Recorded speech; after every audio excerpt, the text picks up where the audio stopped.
गंगा के बड़ा बाजार स्थित बागमती नदी के किनारे बाबा हजारीनाथ मंदिर में है। और चलिए आप लोग को बाबा हजारीनाथ का मंदिर का दर्शन करवाते हैं। देख सकते हैं बागमती नदी के किनारा है।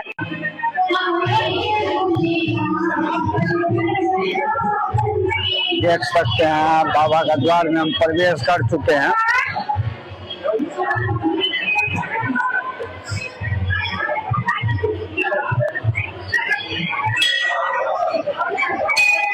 आप लोग बाबा का दर्शन कर सकते हैं। बहुत प्रसिद्ध मंदिर है, हजारीनाथ मंदिर है। भी आप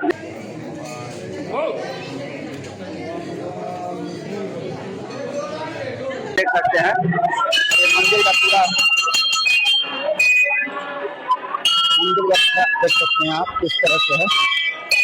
इसमें और भी विभिन्न मंदिरों हैं, सबको मैं फुल ब्लॉग में दिखाने का प्रयास करूंगा। अभी तत्काल आप ये वीडियो को देख सकते हैं और दर्शन कर सकते हैं। आज सावन का पहला सोमवारी है और आप देख सकते हैं हर महादेव।